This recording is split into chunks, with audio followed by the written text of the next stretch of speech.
Kalau dari sisi ilmu nasab itu berdasarkan kitab-kitab yang ada di abad ke-5, ke-6, ke-7 itu kan sudah ada kitab. Jadi kitab nasab di abad ke-5 Hijriah. Ketika Alwi itu katanya wafat tahun 400 Hijriah, itu sudah ada kitab nasab yang ditulis namanya Tahdhibul Ansab karya Al-Ubaidili. Kemudian Al-Majdi di abad ke-5 itu karangan Al-Umari.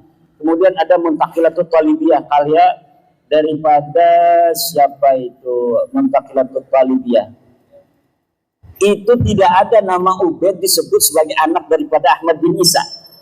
Kemudian pada abad ke-6 ada kitab yang disebut dengan kitab Asy-Syajarah Al-Mubarakah. Sama juga tidak ada nama Ubaid disebutkan sebagai anak Ahmad bin Isa.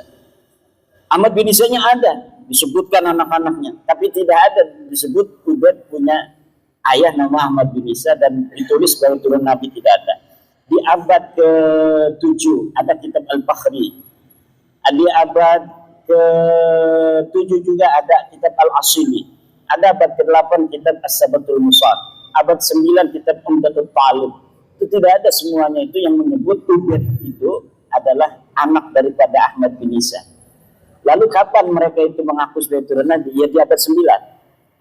Ada seorang Ba'lawi namanya Ali bin Abu Bakar As-Sakran. Dia menulis sebuah kitab namanya Al-Burqatul Musyiqah. Lalu dia menuliskan silsilahnya sampai ke Rasulullah melalui Ahmad bin Isa itu. Jadi tertolak di situ. Tertolak karena tidak berdasarkan kesamaan data antara yang diakui dan yang telah dicatat oleh para ulama di abad sebelumnya. Dari situlah kecurigaan itu kemudian membawa saya untuk meneliti lebih jauh setiap nama-nama itu yang diklaim oleh Ba'lawi sebagai Imam Ubaidillah itu jadi Imam Ubaidillah. Dia seorang mujtahid sama dengan Imam Syafi'i gitu. Saya cari di hari hidupnya Ubaidillah yaitu 383 Hijriah dia wafat. Ternyata di abad itu tidak ada satupun kitab fikih yang mencatat nama Ubaidillah sebagai imam.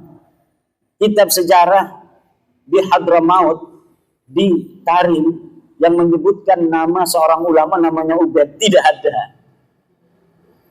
Tidak ada sama sekali. Baik Ubaid maupun anaknya Alwi yang katanya seorang muhaddis, perawi hadis, tidak ada disebutkan. Alwi punya anak namanya Muhammad, tidak ada, ini orang fiktif semua. Muhammad punya anak namanya Alwi, fiktif juga, nggak ada orangnya.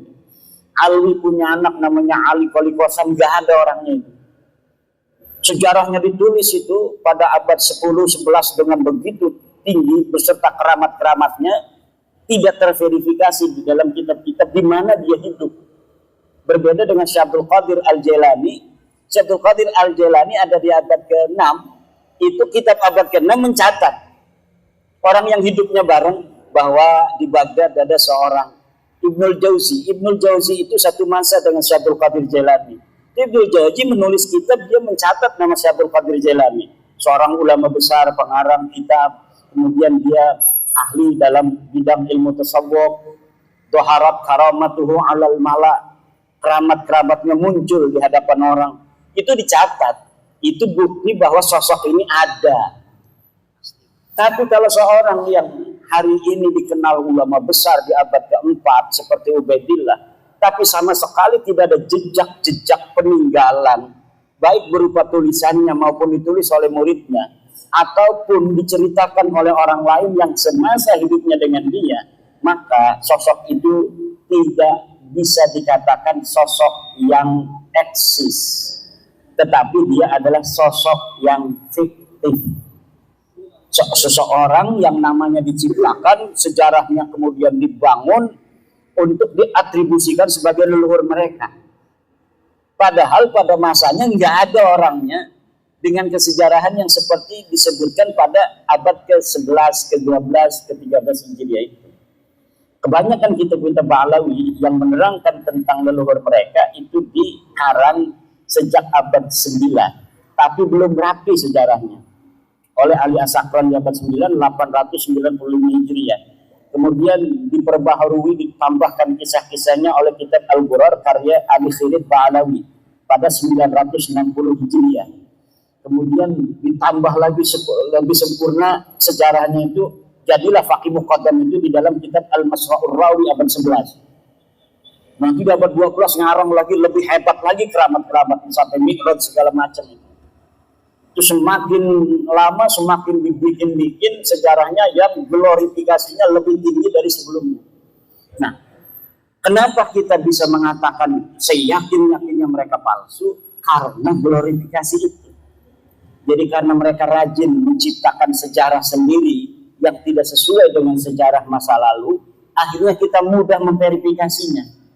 Karena orang yang membuat sejarah di hari ini misalnya, saya mengaku berguru kepada Kiai Sahal, sementara orang-orang yang ada di Kiai Sahal kan tidak sendirian, ada murid-muridnya Kiai Sahal. Nanti muridnya ditanya, apa betul ada seorang nama Imaduddin muridnya Kiai Sahal? Tidak ada. Karena apa? Seseorang tidak akan berdiri sendirian. Misalnya lagi, Bapak ngaku-ngaku 2024 sebagai anggota PWI pengurus Kabupaten Purbalingga. Kan ada SK-nya. Dia bikin tuh SK-nya, dihapus nama satu orang, dimasukin nama dia. Akhirnya pas diverifikasi di pengadilan, mana kamu ngaku-ngaku anggota pengurus PWI ke Kabupaten Purbalingga? Ini benar, ada kopnya, ada tanda tangannya. Yaitu Haji Dr. Abbas bin Yahsi MA, ya kan? Pas coba yang lain diambil juga 3, sama tanda tangannya sama, kopnya sama, tanggalnya sama, tapi ini mah namanya Jainuddin, pas ini mah Bahlawi namanya. Karena yang merubah si Bahlawi sendiri. Coba yang lain lagi, yang SK-nya yang sama, ternyata memang ini beda sendirian. Ditetapkanlah yang beda sendirian ini nama Bahlawi ini palsu. Karena apa? Sejarah tidak pernah lahir sendirian. Dia akan terkait dengan orang-orang lain. Dan cara itulah yang saya dapatkan untuk mengetahui kebohongan-kebohongan sejarah Bahlawi dengan memuqabalah antara satu kitab dengan kitab yang lainnya, satu manuskrip dengan manuskrip lainnya, kesejarahan yang mereka ciptakan, kemudian dapat terverifikasi kedustaannya karena ada kesaksian kitab-kitab yang lain yang tidak menyebutkan nama yang disebutkan oleh Bahlawi ini. Contoh, sebentar lagi, Muhammad Shahid Mirban. Katanya dia ulama besar yang ada di Mirban. Dia guru dari Imam Al-Qal'i. Saya cari Imam Qal'i ini siapa? Ulama besar. Disebutkan di dalam tulisan orang lain, Imam Qal'i ini adalah ulama paling besar di Mirban. Siapa gurunya? Tidak ada gurunya disebut Muhammad Shahid Mirban. Dan dia menyebutkan nama-nama gurunya, disebutkan nama-nama muridnya. Tidak ada orang yang namanya Muhammad Shahid Mirban disebut, baik sebagai guru, sebagai murid, atau sebagai sahabat. Saya cari seluruh kitabnya itu yang ada di abad ke-6, ke-7. Nggak ada yang menyebutkan seorang di Mirbat, ada yang namanya Muhammad bin Ali Shahid Mirban. Jadi besarnya nama Muhammad Shahid Mirbat di abad 11-12 itu yang ditulis dalam kitab Bahlawi tidak terverifikasi di masanya. Karena kitab yang ditulis di masa itu sudah banyak. Dan sama sekali di Difar tidak ada ulama yang bernama Muhammad bin Ali Shahid Mirbat. Bahkan nama Shahid Mirbat terverifikasi nama orang lain.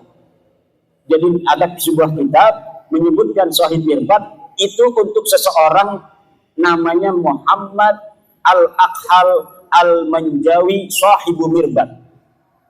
Jadi Ahmad bin Muhammad Al-Akhal Sahib Mirbat itu nama raja di Mirbat.